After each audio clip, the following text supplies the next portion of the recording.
a couple weeks later, I kind of felt some punches on my cervix, and I thought, oh, maybe she was right. There is a little hand here.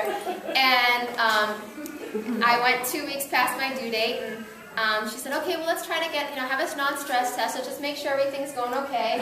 And when I went in for the ultrasound, there my daughter is, just like with her hand, just, chilling by her face like this. I thought, oh, no. But through my pregnancy, I saw Jamie. Was my acupuncturist my first pregnancy. I started going to her because I used to get severe migraines. And when I became pregnant, I was nervous. Like, I can't take my medicine. What am I going to do?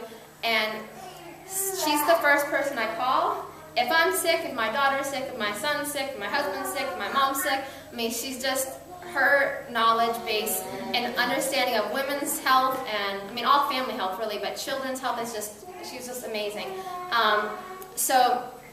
I actually started labor my second time about 4.5, almost 5 centimeters, which is good.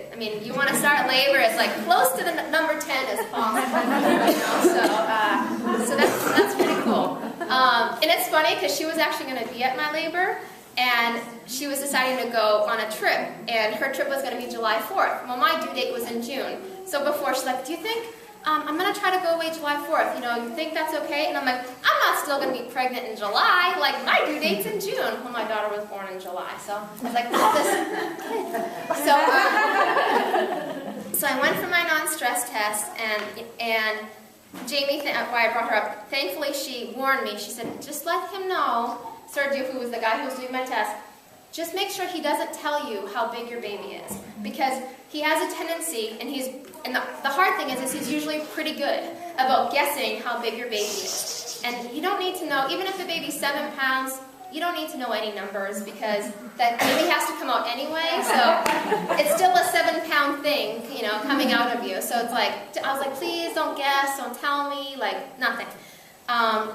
But I knew I was probably pretty big, because the last week of my pregnancy, I'd be like walking down the street and random people would be like, when are you giving birth? I'm like, sometime. I'm like, do I look like I'm going to explode? So I came to Jerry's office after that appointment, and it was kind of like, the coming to Jesus talk, like, all right, it's time, like, let's do this, you're 2 weeks out now, like, you're healthy, she's healthy, but it's time to get things going. So we, had a talk, and I had another cry, and I think it's like birthing from within. We talk about the emotional gates you need to go through, and I think we all have our stuff. My stuff was my first birth, although it wasn't, horrendous. It just didn't turn out the way I had hoped for. But we all have our stuff. So sometimes we have to walk through those emotional gates to become a mom or to give birth and to let go. It's really about surrender. So they gave me the options of like, how do we want to get things moving and grooving tonight? But tonight's the night. And I said, okay. So I went home in the car. It was about 1:30 maybe in the afternoon, and I was kind of having contractions like at home. I was like, okay, it's going to happen. Get home, try to eat, put my son to bed, and I have my first vomit. I'm like, okay, it's going to happen. After a couple, maybe like a half an hour or something, I call my doula. I'm like, I'm just going to let you know it's going to come. And this is the plan. The midwives were going to come to my house at 7 o'clock at night. I was going to have the birth tub ready, lights down low, everything quiet. They really wanted me to set the stage because they were going to help encourage my body to go into labor if it wasn't already doing it. So at about 3:30, my doula was like, I'm coming over. We're doing this now. I said, okay. So she came over, and of course time, once you're in labor, like you have no concept of what time it is, but I think it might have been like an hour. It wasn't that long. She's like, you know what? I'm going to call Jerry. I think, you're in an active labor. I think I'm going to call Jerry. And so it was maybe about 4:30, I'm guessing, 5-ish. They weren't going to come till 7. Jerry, I guess Aunt Sarah tells me, Aunt Jerry answered the phone, okay, great, we're already pulling into her driveway. And that to me is a testament that, they knew. And they knew, nope, she just needed this kind of, okay, it's time to go, it's time to have this baby. And if they didn't wait, I said there, I'll be there at 7, I'll be there at 7, I'll wait till someone calls.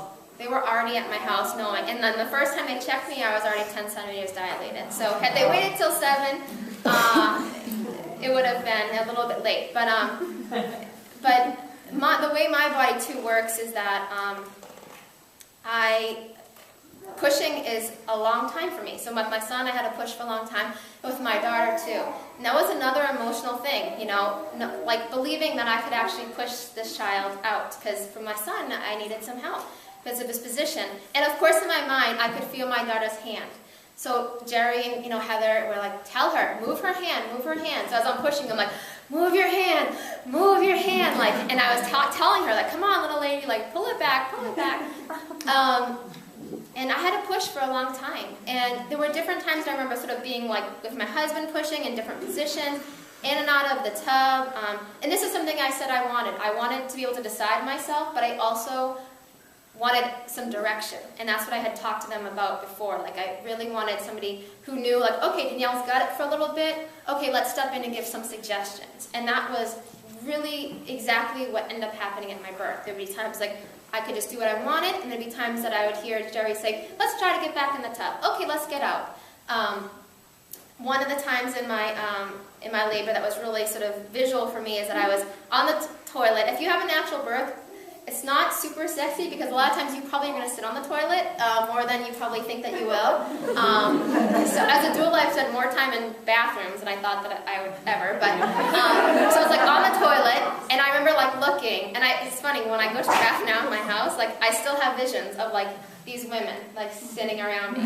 And I think my husband was next to me, but I remember seeing faces like of these women around me. And saying, you can do this, Danielle, you're doing great, you can do this, and really helping me believe, like, no, I can push this child out.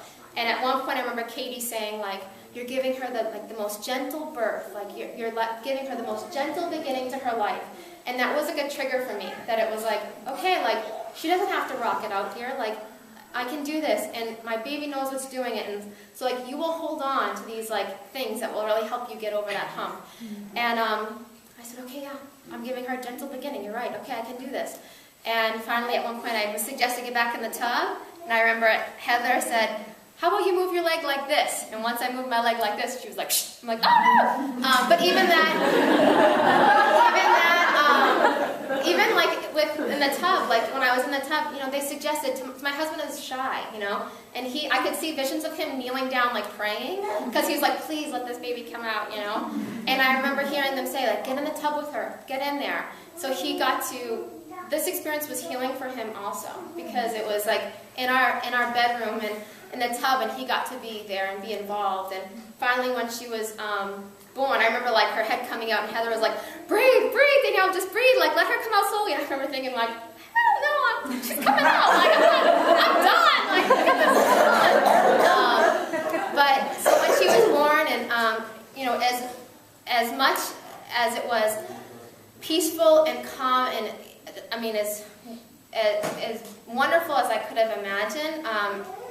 You know, the midwives also have just amazing tools, like I said, at their hands. They just know, they kind of notice, okay, the water looks a little bloody, let's get her out. Let's check to see what's going on. And they just have such amazing ability to say, okay, let's try to figure out what's happening here. It looks like you're losing a little bit too much blood than we like. And this would never happen in a hospital, but at home, once they realized, okay, you're bleeding a little bit too much, they figured it out. But I was tired and I was depleted. They suggested, I think you should eat your placenta. And I'm like, oh, really? Can we like make it like stir it up, or like make it like not like, you know? So a home birth team takes your placenta to your kitchen. Poor Katie, I mean, I cannot tell you, like every time, I'm like, I'm so sorry you're having to cut my placenta again. I'm like, so sorry. Oh no, this is what we do. This is what we do. But a birth team takes your placenta to your kitchen, cuts it out, and makes you a smoothie, and makes you drink it because they know that's important to help your body heal and get better and stop bleeding, get your iron up, and all the good stuff. So I just, you know, like just amazing things that you have at your hands that make my postpartum was so much easier with my second than it was with my first. And my daughter, I have to say, she was 9'5", so she was a big baby. So it was amazing. And I also just want to say that, you know, with home birth, they come to you. They came to my house prenatally. They came to my house in the birth. Postpartum, they came to my house 2 or 3 times, I think. Calling me, checking in, how are you doing, how's she doing, let's try to figure this out. I mean, just the amount of care and love and support